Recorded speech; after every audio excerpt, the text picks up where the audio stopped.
Revenue వ్యవస్థ చరిత్రలో భూభారతి చట్టం ఒక నూతన అధ్యాయమని పలువురు ప్రముఖులు స్పష్టం చేశారు. గ్రామ రెవెన్యూ అధికారులు సంక్షేమ సంఘం తెలంగాణ రాష్ట్ర అధ్యక్షుడు గరికె ఉపేంద్రరావు ఆధ్వర్యంలో శనివారం ఖమ్మంలో ఏర్పాటు చేసిన భూభారతి చట్టం నూతన ఆర్ఓఆర్ చట్టం జీపీఓల విధులు బాధ్యతలు అవగాహన అనే అంశంపై సెమినార్ నిర్వహించారు. ఈ కార్యక్రమానికి ఖమ్మం భద్రాద్రి జిల్లాతో పాటు పలువురు ప్రముఖులు హాజరయ్యారు.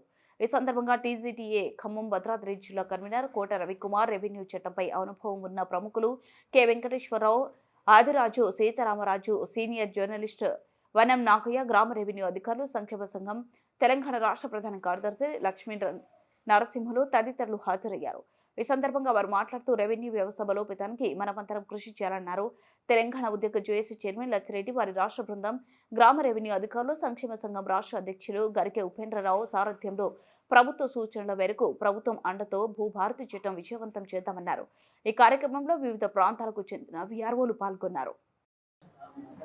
మొదటిగా ఇంత చక్కటి సమావేశానికి నా వంతుగా ఒక ఫ్రీలాన్స్ జర్నలిస్ట్గా మీ సమస్యలు, మీ కష్టాలు, మీ కన్నీళ్లు తెలిసిన వాడిగా 3 ఏళ్లుగా మీరు పడుతున్న మానసిక సంఘర్షణలో నా వంతుగా నా కలం ద్వారా, నా ఛానల్ ద్వారాగా, నా సిబ్బంది ద్వారాగా ఎంతో కొంత సమాజానికి తెలియజేసే ప్రయత్నం కల్పించినటువంటి నాకు భగవంతుడిచ్చిన అన్న ఉపేంద్ర అన్నకి, మీ అందరికీ నా గురు సమానులు. నేను నమస్తే తెలంగాణ ఉన్నప్పుడు సార్ నా మండలంలో చింతకల్ మండలం ఎంపీడీఓ పనిచేశారు. సార్తో పాటు 3 ఏళ్ళు ఏమో ఉన్నాను నేను చింతకల్ మండలం నమస్తే తెలంగాణ విలేకరుగా. సారు నవాబ్ పాషా గారు ఆయన చెప్పిన ప్రతి అక్షరం నేను కళ్ళతో చూసి వార్తలు రాశాను. సారీ ఇంటర్వ్యూలు అనేక సందర్భాల్లో. సార్కి నిజంగా ప్రత్యేక ధన్యవాదాలు. గొప్ప వ్యక్తులు ఎక్కడో ఉండరు, మనం ఎక్కడో సమాజం శూన్యంలో చూస్తూ ఉంటాం. కానీ మన మధ్యనే మనల్ని తాకుతూనే తిరుగుతూ ఉంటారు. వాళ్ళని గుర్తించాలి మనం.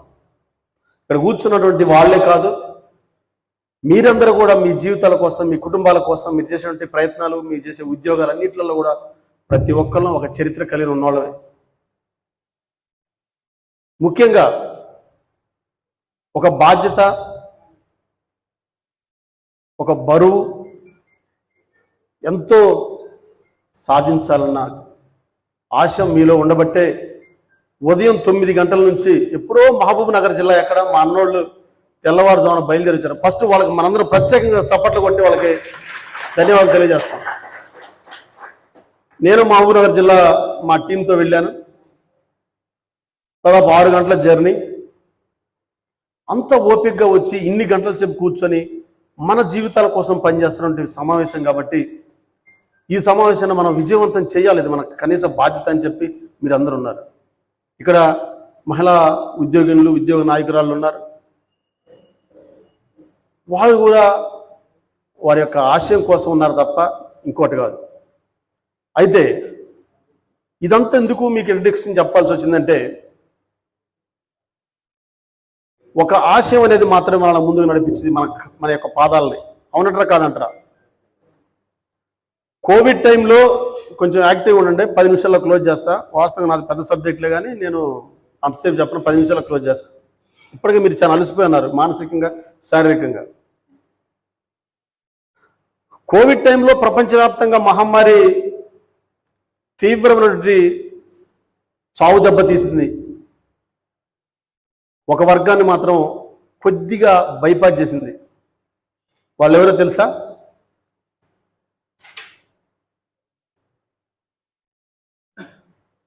ట్రాన్స్జెండర్స్. ఇప్పుడు మీకు షుగర్ లక్షణాలు తగ్గాలంటే కొంతమంది డాక్టర్లు, స్పెషలిస్టులు ఏం చెప్తున్నారంటే చప్పట్లు కొట్టాలి అని చెప్తున్నారు. మీకు తెలుసా విషయం? అసలు 2 చేతుల్లోనే మన యొక్క సమస్త ఆర్గాన్స్, మన చేతుల యొక్క, మీకు ఆక్యుపంచర్ తెలుసా? మీకు వాళ్ళు హార్ట్కి సంబంధించిన ఇక్కడ వత్తాలి. మీరు అబ్జర్వ్ చేయండి బాగా డాక్టర్ని. లేదా మీ కంటి చూపు తగ్గిందా అంటే ఆయన ఎక్కడ చెప్తున్నా అది లేదు, నేను మీకు ఈజీగా అర్థమయ్యేటట్టు చెప్తున్నా. ఇక్కడ నొక్కాలి. కిడ్నీ నొప్పిలేసిందా, పని చేయట్లేదా, అక్కడ నొక్కాలి. ఎక్కడ చెప్పినా ఈ 2 చేతుల మధ్యనే చెప్తుండ. అవునా కాదా? కాబట్టి ఇంత మంచి సమావేశం మన కోసం తన జీవితాన్ని త్యాగం చేసిన ఫస్ట్ ఉపేంద్రనాథ్ మనం గట్టిగా చప్పట్లు కొడదాం ఒకసారి.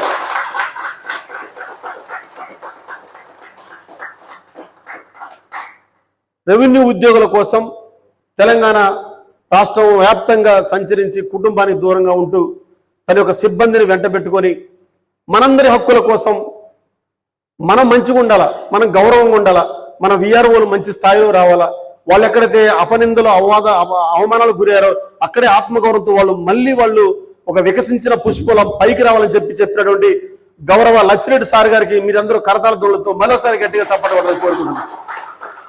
ఆయన సిబ్బందికి కూడా. రెవెన్యూ ఉద్యోగులు నా కుటుంబ సభ్యులు, వారిపై ఈగ వాళ్ళని నేను సహించను.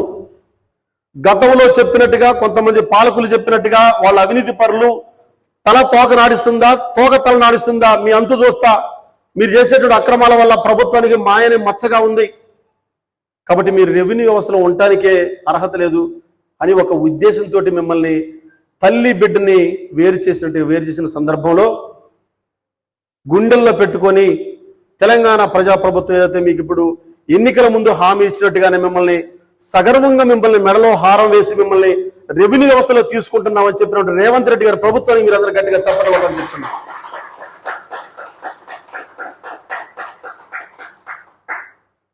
కాబట్టి మీరందరూ నా వయసులో చాలా పెద్దవారు, మీ కొడుకు అంత వయసు నాది, చాలా చిన్నవాడిని. ఇంత మంచి పెద్దల ముందు మాట్లాడే అవకాశం ఇవ్వటమే నాకు గొప్ప ఇది. నేను చెప్పాలనుకున్న చాలా సబ్జెక్టు, కానీ టైం లేదు కాబట్టి కొన్ని అంశాలు మాత్రం మీకు టచ్ చేసి వెళ్ళిపోతాం. నేను చెప్పడం కాదు, రేవంత్ రెడ్డి గారు భూభారత్ చట్టాన్ని ప్రారంభించినప్పుడు లచ్చిరెడ్డి సార్ పక్కనే ఉన్నారు, రెవెన్యూ మంత్రి గారు, గౌరవ రెవెన్యూ మంత్రి పొంగులేటి శ్రీనన్న గారు ఉన్నారు, అట్లాగే మన డిప్యూటీ సీఎం బట్టి విక్రమార్క గారు ఉన్నారు, అట్లాగే సిఎస్ గారు ఉన్నారు, నవీన్ మిట్ల గారు ఉన్నారు. వీరందరూ ఉండి లాంచింగ్ చేసిన మనకి అత్యంత ప్రతిష్టాత్మకమైన పథకాన్ని లైవ్ లో చూసిన వాళ్ళు ఎంతమంది ఉన్నారు చెప్తాను ఒకసారి. రైట్, అక్కడ చూస్తే రేవంత్ రెడ్డి గారు విఆర్ఓల గురించి చెప్పిన మాటలు ఎంత విఆర్ఓలకి రెవెన్యూ ఉద్యోగుల్లో బలం తీసుకొచ్చిందంటే నేను చెప్పడం కాదు, మీరు ఒకసారి వినండి, నేను వినిపిస్తాను.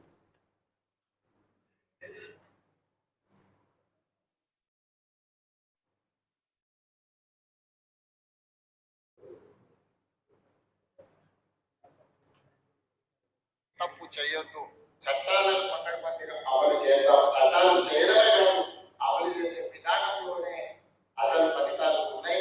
తప్పకుండా నాకు సంపూర్ణమైన విశ్వాసం కలిగింది. ఇక్కడున్న సిబ్బంది గారు దాదాపుగా రైతు వేదికలలో కొన్ని వేలాది లక్షలాది మంది రైతులు చూస్తున్నారు గ్రామాలలో. మళ్ళీ మనం ఏ గ్రామానికి వెళ్ళినా వాళ్ళకు భోజనం పెట్టి ఆ ఊళ్ళో ఉండే సమస్య చెప్పుకునే విధంగా మనల్ని రెవెన్యూ సిబ్బందిని రైతు భాగంలో వచ్చి ఆ సమస్యను పరిష్కరిస్తారు. మనల్ని గౌరవించండి, తప్పు చేయొద్దు, చట్టాలను పకడ్బందీగా అమలు చేద్దాం. చట్టాలు చేయడమే కాదు, అమలు చేసే విధానంలోనే అసలు ఫలితాలు ఉన్నాయి. తప్పకుండా నాకు సంపూర్ణమైన విశ్వాసం కలిగి. విన్నారుగా, మీరు రెవెన్యూ వ్యవస్థలో జీపీఓలుగా కీలకమైన బాధ్యతల్లోకి మీరు వెళ్తున్నారు, అవునా కదా?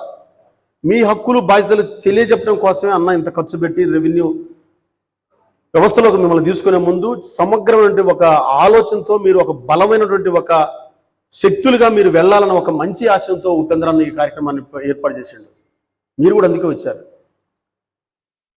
కాబట్టి ముఖ్యమంత్రి గారు చెప్పిన అంశంలో మెయిన్ పాయింట్ ఏంటంటే, మీరు మళ్ళీ ఎన్నైతే అవమానాలతోటి గత 3 ఏళ్ళుగా అవమానాలు భరించుకుంటూ చెట్టుకోరగా పుట్టకోరగా పోయారు, మళ్ళీ మన వ్యవస్థలోకి వచ్చిన తర్వాత మిమ్మల్ని సగర్వంగా రైతు వేదికలో కూర్చోబెట్టి భోజనం వడ్డించి మిమ్మల్ని మనస్ఫూర్తిగా ఆహ్వానించేటువంటి వ్యవస్థని మీరు క్రియేట్ చేసుకోండి, మీకు నేను ఏర్పాటు చేసిందని చెప్పండి. అవునా కదా? విన్నారని నేను చెప్పాను. ఎవరు చేస్తారు ఆ పని? ఎప్పుడు చేస్తారు? మనలో ఎలాంటి మలినం ఉండనప్పుడే చేస్తారు. ఇందాక సార్ చెప్పినట్టుగా అంత నిబద్ధతగా డ్యూటీ చేసినటువంటి అంత ఆఫీసర్ని, ఒక ఉన్నతమైన ఆశయాలతో పనిచేసిన ఒక ఆఫీసర్ని నీవు అధికారంలో ఉన్నవని, నువ్వు సీట్లో ఉన్నవని చెప్పి కనీస మర్యాద లేకుండా నిలబడే అట్నుంచిపోండి ఇట్నుంచిపోండి చెప్పడం అంటే ప్రభుత్వ ఉద్యోగి యొక్క కనీస బాధ్యత కాదు అని ఒక సీనియర్ జర్నలిస్ట్ నేను అభిప్రాయపడుతున్నాను. ఖచ్చితంగా పట్టిస్తారు. ఎందుకు పట్టించరు?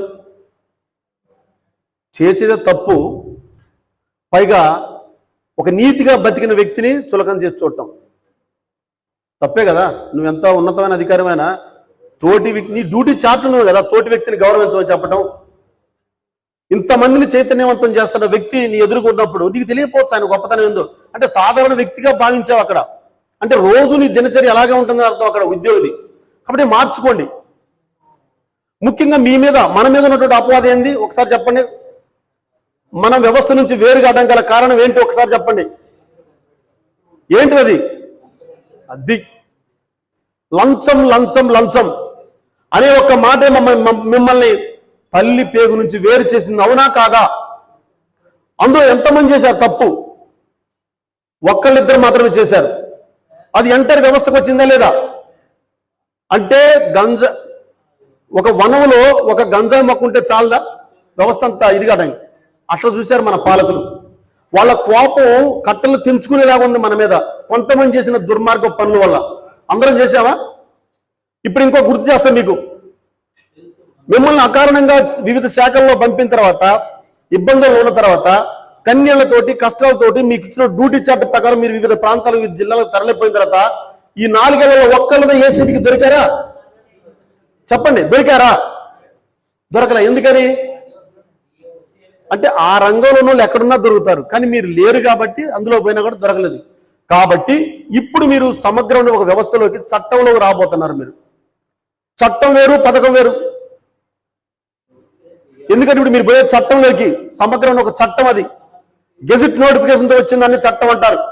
ఆ చట్టంలోకి వచ్చినప్పుడు మీరు ఎంతో పవిత్రమైన ఆశయంతో, ఉపేంద్ర అన్న లక్ష్యం కోసం, ప్రభుత్వ ఆశయం కోసం లచ్చిరెడ్డి గారు మీకోసం ఎన్ని త్యాగాలు చేసి ఆయన కుటుంబానికి దూరంగా ఉంటూ మీకోసం అహర్నిశలు కృషి చేసి వీళ్ళందరూ కలిసి మీకు రెవెన్యూ వ్యవస్థలో తీసుకురావడం కోసం సీఎం రేవంత్ రెడ్డి గారు మీకు అవకాశం కల్పించారు.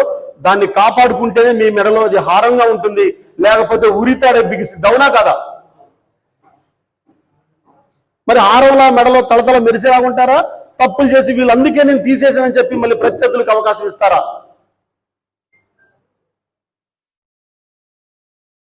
అవకాశం ఒక్కసారి వచ్చింది. అవునా కాదా? చాలా మంది మిమ్మల్ని కాసుకుని ఉండే అవకాశం ఉంది. ఇప్పుడు నేను చెప్తాను, ముఖ్యంగా మీరు కొన్ని రోజుల తర్వాత, కొన్ని సంవత్సరాల తర్వాత మళ్ళీ మాతృ సంస్థలకు వస్తున్నారు.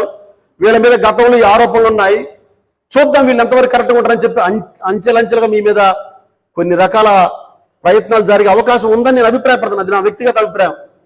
చూడొచ్చు మీ మీద టార్గెట్ చేసి. కాబట్టి ఎట్టి పరిస్థితుల్లో కూడా ఎన్ని రాజకీయ ఒత్తిళ్లు వచ్చినా, ఎన్ని రకాల మీ మీద దాడులు జరిగినప్పటికీ వాస్తవికతకి అర్థం పట్టండి. డ్యూటీ చార్ట్ ప్రకారం మీ పనిచేయండి. మీకు ఇచ్చినటువంటి ఏదైతే ఈ వ్యవస్థ ఉందో దాని ప్రకారం చేయండి, ఆ చట్టం ప్రకారం చేయండి. మీకు ఇంకా మితిమీరి మీ మీద రాజకీయ ఒత్తిళ్లు చెలరేగితే మాత్రం మీకు యూనియన్లు ఉన్నాయి, యూనియన్ బాధ్యులు ఉన్నారు మీకోసం పనిచేసేవారు. జిల్లా నుంచి రాష్ట్రాయి వరకు పనిచేసే వ్యవస్థ ఉంది. యూనియన్ల దృష్టికి తీసుకురండి. అదే మీరు సింగిల్ గా పోరాటం చేస్తే సింగిల్ గా ఉంటారు. వ్యవస్థలో తీసుకొచ్చి యూనియన్ గా చెప్తే మీరు అప్పుడు ఏమైంది, ఒక పెద్ద వ్యవస్థలా కనపడతారు మీరు. అప్పుడు పైనుంచి మీకు వాళ్ళకి ఒత్తిడి వచ్చింది, ఎందుకు అట్లా ఆయన మీద ఇబ్బంది పెడతాను జీపీఓగా.